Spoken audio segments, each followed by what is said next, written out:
Amis amateurs de motocyclettes, bonjour, bienvenue dans cette nouvelle vidéo.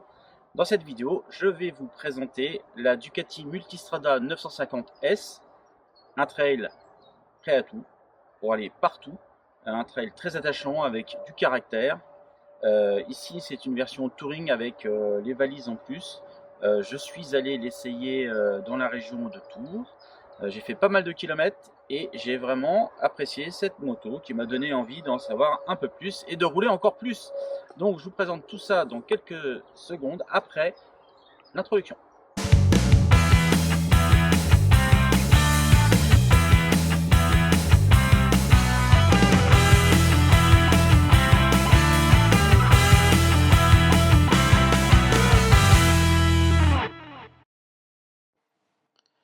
Au guidon de la Ducati Multistrada 950, on profite du moteur généreux et de la partie cycle performante. La Multi se permet un rythme que l'on ne soupçonne pas au premier regard. Les premiers kilomètres réclament un petit peu d'attention et puis petit à petit l'efficacité vient rapidement une fois qu'on a la moto en main. Le bicylindre en L Testatretta de 937 cm3 se montre vraiment complet à l'usage. Ducati a peaufiné ce moteur avec un net penchant pour le touring musclé. Le bicylindre peut descendre sous 3000 tours minute. Il cogne un peu de temps en temps. Elle aime pas trop cette moto, elle n'aime pas trop quand même en dessous de 3000. Enfin, disons que c'est moins doux. Par contre, après 4000, là, c'est du bonheur. Ça devient vraiment presque une autre machine qui arrivera à son pilote. Plus vous ouvrez, plus elle en donne. Le shifter, il est agréable, surtout à la montée.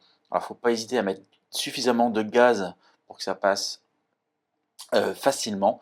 La sonorité, elle est fidèle à ce qu'on attend d'une mécanique italienne, hein, même avec un trail. La commande d'embrayage est ultra souple. L'accélérateur électronique Ride-by-Wire est efficace. La boîte précise, ferme, comme il faut. Franchement, ça, c'est vraiment agréable. Moi qui ai une 900 SS IE, qui était un vrai bout de bois dans tous les domaines, on est bien content quand même en 2021 d'avoir des motos beaucoup plus agréables, beaucoup plus douces. 113 bourrins pour moi c'est largement suffisant, surtout avec un moteur aussi vif, des suspensions bluffantes de progressivité pardon, et un freinage propre. Au niveau du look, eh ben, elle ne laisse vraiment pas indifférent, surtout avec ce blanc, hein, ce blanc, le nom exact c'est GP White. En version S, comme ici, elle a quelques éléments supplémentaires qui vont agrémenter un peu l'offre. Elle est quand même bien équipée, mais il y a un catalogue d'options, encore une fois, assez conséquent. Cette 950, c'est une belle alternative à la 260. Hein. La 260, c'est vraiment une moto beaucoup plus violente, beaucoup plus méchante, beaucoup plus sportive. Mais ce 950, c'est vraiment quelque chose de plus polyvalent, un peu plus de tourisme, mais quand même 113 chevaux, c'est quand même une très très bonne bécane, une vraie alternative pour plus de 4000 € d'écart quand même entre les deux motos. Hein. Elle s'offrira vraiment à un public plus large qui n'aura pas à gérer la fougue démesurée que peut avoir le 1260. La grosse nouveauté par rapport à la précédente version, c'est l'adoption des suspensions semi-actives Skyhook Evo. Ça prend en compte tout un tas de données, de capteurs de la centrale inertielle IMU, et ça adapte en permanence l'amortissement. Il y a 4 modes de conduite et de réglage de charge, donc pilote, pilote seul, avec bagage, pilote passager seul ou avec bagage, ainsi de suite. En tout, il y a une dynamique vraiment à la carte et en tout, il y a plus de 400 combinaisons de paramètres. Bon, forcément, une fois que vous aurez trouvé votre bonheur, vous n'y toucherez plus. C'est souvent le cas avec ce genre de dispositif. Des suspensions électroniques qui sont hyper efficaces, il y a des commodos rétroéclairés, il y a un système de démarrage sans clé, shifter up and down, le régulateur de vitesse, des phares à LED avec la fonction DCL qui éclaire dans les virages en fonction de l'angle, un écran TFT couleur haute résolution, le même que sur la Multistrada 260S, la possibilité de prendre en option des jantes à rayons pour se lancer dans l'aventure. Elle offre vraiment pas mal de choses et comme je l'ai déjà dit, il y a aussi de nombreuses options. Amis amateurs de motocyclettes, bonjour, bienvenue dans cette nouvelle vidéo. Nous sommes dans la forêt, dans les bois, et je suis là pour vous présenter donc cette Ducati Multistrada 950S Touring. Un nom à rallonge, comme toujours, une toute nouvelle version de cette Multistrada, moteur 950 qui vient dans la gamme juste en dessous du 1260, et je trouve que c'est le modèle le plus adapté. Par rapport à la 1260, cette 950S se dote de quelques éléments qui en font vraiment toute son attractivité. On va retrouver par exemple des commodos rétroéclairés, on va retrouver un régulateur de vitesse. Là c'est une version de Touring. La version de Touring, c'est simple, ce sont les valises, la béquille centrale et les poignées chauffantes. Poignées chauffantes, ça c'est très sympa. On a un écran TFT couleur aussi, avec toutes les informations. On a une bulle réglable en hauteur, comme ça très facilement, il suffit de pincer. Les commodos, très simple, le démarrage, la mise en route du système, le démarrage, les poignées chauffantes, ici le régulateur, les réglages, très simple, c'est très facile à prendre en main par rapport à l'Africa Twin qui est un petit peu plus compliqué à comprendre au niveau des menus, sous-menus. Là c'est très simple, il y a plein de réglages. Ça aussi c'est une nouveauté de cette Multistrada, mais la nouveauté en tout cas principale c'est son système de suspension Skyhook Evo. Donc la moto est capable de gérer en temps réel pas mal de données grâce à une centrale inertielle. Vous savez déjà ce que c'est puisqu'on en trouve un petit peu partout, et donc on peut régler plein de choses. On peut régler la charge, en tout cas à l'arrière, avec un passager plus une valise, deux passagers, deux valises, enfin ainsi de suite. Vous pouvez choisir 5 modes de pilotage: urbain, touring, sport, enduro, ainsi de suite. Ça aussi c'est très intéressant.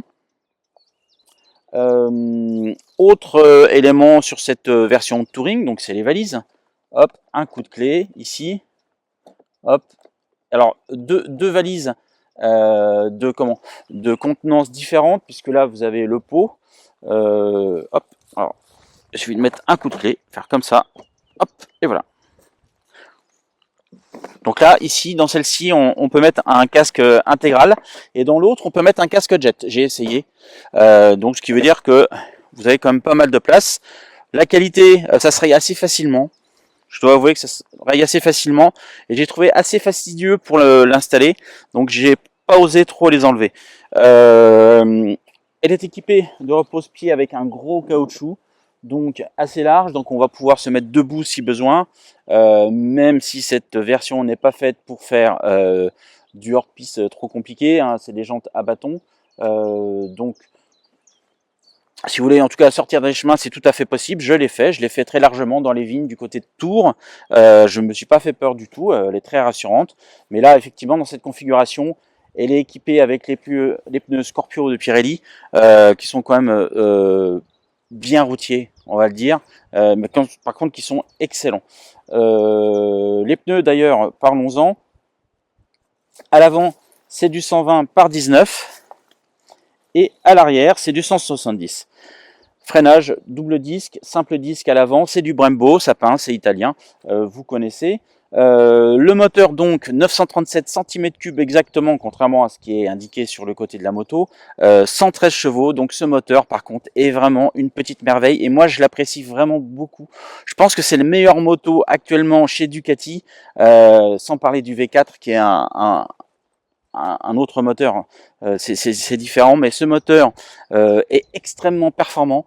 Assisté avec ce système de suspension, ça en fait une moto vraiment très performante. On peut rouler très vite, on peut rouler très fort. Il n'aime pas trop les bas régimes, ce moteur. Sur les bas régimes, c'est vrai, entre 2 et 3000, 3005, il n'aime pas trop. Il donne des à-coups, hein. Il est un peu virulent, il a envie d'y aller. Mais de 4 à 8, c'est une merveille, ça relance tout le temps. Et ça, c'est vraiment une moto qui est extrêmement plaisante. J'ai fait quasiment 1000 km, donc j'ai pu vraiment prendre le temps de me rendre compte en tout cas de ce que c'est, et ouais, c'est vraiment mon moteur préféré. C'est le moteur qu'on peut retrouver également dans la Super Sport, la GT Touring, la GT Sport on va dire plutôt, de la gamme, que j'essaierai bientôt aussi. À bord, et ben en fait il y a tout, voilà, hein, comme je vous l'ai précisé, il y a tous les équipements dont on peut avoir besoin pour faire des bornes dans tout le confort possible. La selle que je trouve extrêmement confortable. Ici c'est du gel, ici vous voyez. Alors pour le passager je sais pas, mais en tout cas pour le conducteur c'est vraiment très confortable. Moi j'ai fait 2 fois 300 km sans avoir besoin de m'arrêter, hormis pour mettre un coup d'essence, mais je suis même pas descendu de la moto. Et ce qui n'est pas le cas sur toutes les motos. L'Africa Twin, j'avais quand même eu un petit peu plus mal aux fesses, alors que je la trouvais confortable. Et moi, je dois avouer que celle-ci, elle est extrêmement confortable. La position, c'est la position classique d'un trail. On a le buste droit, les bras écartés, les jambes extrêmement bien positionnées. Du coup, il n'y a aucune contrainte sur le corps. Donc, on peut vraiment enquiller des kilomètres. C'est vraiment une moto pour ça, pour enquiller des kilomètres. On pourra sortir voilà, un peu des routes et prendre du chemin comme on l'a fait derrière sans stress. Voilà, c'est une moto très intéressante qui est autour de 16 000 euros selon la version. Il y a plusieurs versions, effectivement, plusieurs équipements. Moi, je trouve que cette version de touring avec les valises est très pratique. Enfin, franchement, les valises, je trouve ça extrêmement pratique, même si elles ne sont pas d'une qualité dingue. Je trouve que c'est vraiment pratique parce qu'on ne se pose pas de questions. On a un truc, hop, on le fourre dedans. Autre chose que j'ai pas précisé, c'est qu'elle est keyless. Donc la clé, c'est dans la poche. Donc c'est aussi, ça fait partie de la version S. Il y a ici une prise DIN. La prise DIN, c'est une mini prise allume-cigare si vous voulez. Donc on peut recharger un GPS ou son téléphone ici. Et sous la selle, il y a également une prise USB. En moyenne de consommation, moi je suis à 4,8 litres au 100. J'ai fait de l'autoroute, de la nationale, de la départementale, du chemin. 4,8 litres au 100 pour l'instant. Je trouve que c'est très convenable pour une moto de 230 kg et 113 chevaux. L'autonomie annoncée quand on fait le plein, c'est 350 km. Donc on n'en est pas loin, effectivement. Donc une moto vraiment agréable. On pourra rajouter des choses derrière, effectivement. Si vous voulez rajouter une caisse, si vous voulez rajouter un porte-paquet, vous pouvez le faire bien évidemment. Il y a pas mal d'options, en tout cas sur le catalogue Ducati, pour en faire une moto vraiment à la carte. Vraiment, que j'ai pas précisé, ça va être la hauteur de selle. La hauteur de selle fait 840 mm. Je fais 1m78, j'ai des bottes. Donc voilà, moto droite. J'ai le bout du pied assez largement au sol. Ça permet de manœuvrer sans vraiment de stress. Attention quand même quand il y a des dévers et tout ça pour manœuvrer, ça peut être juste. Mais on peut prendre une selle légèrement plus basse de 820. Je pense que voilà, ça conviendra. Si vous faites 1m80 ou plus, ça pose aucun problème. Mais en dessous d'1m78, là, effectivement, faut faire attention. Parce qu'il y a quand même du poids, hein, 230 kg. Donc une fois qu'elle part, elle part. Mais vous voyez, hop, là j'ai aucun stress. Alors, en ce qui concerne le poste de pilotage, donc je vous en ai parlé. Pour allumer l'écran, ça se passe ici, hein, puisqu'on a la clé sur soi. Donc il y a un petit bouton avec un cadenas, ça permet d'éclairer. Pour lancer la moto, voilà, sur le petit bouton qui est ici, comme sur toutes les Ducat, hein, il y a ce coup de circuit qui est au-dessus. Hop, là je coupe. Et ensuite, donc les menus, enfin sur l'écran, donc il y a la vitesse, le rapport engagé.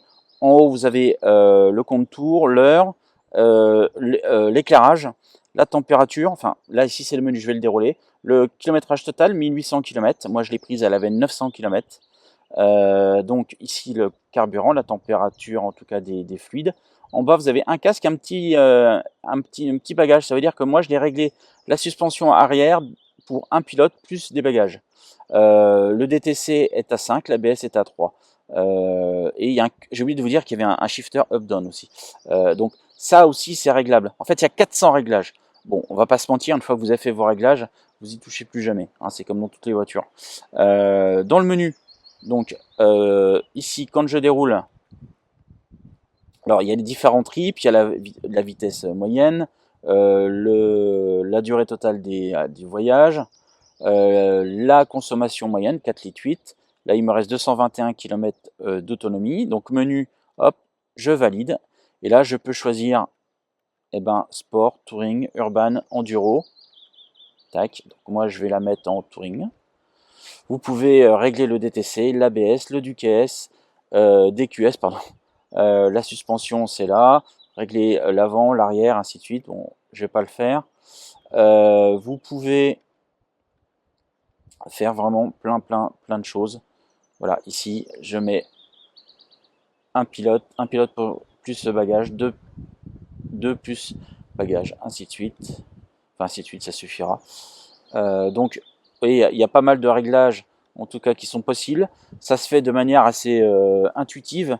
Et ça, c'est vraiment un point positif par rapport à l'Africa Twin encore, où j'avais vraiment eu du mal avec le menu, les sous-menus. Et vraiment, le fait que le Komodo soit rétro-éclairé, ça c'est génial. On le trouve pas par exemple sur un GS, on le trouve pas sur un Africa Twin. Je sais pas si on le trouve sur la KTM d'ailleurs. Tiens, il faudrait que je cherche, mais en tout cas voilà, très intéressant. La bulle, je vous l'ai montré aussi, mais je le refais parce que voilà, ça se fait comme ça. C'est très simple, il n'y a rien à démonter, il n'y a pas besoin de descendre de la moto pour appuyer sur un truc. Voilà, ça c'est vraiment très sympa. La prise d'in qui est là. Voilà. Voilà, à bord de la Ducati Multistrada 950S, c'est que du bonheur.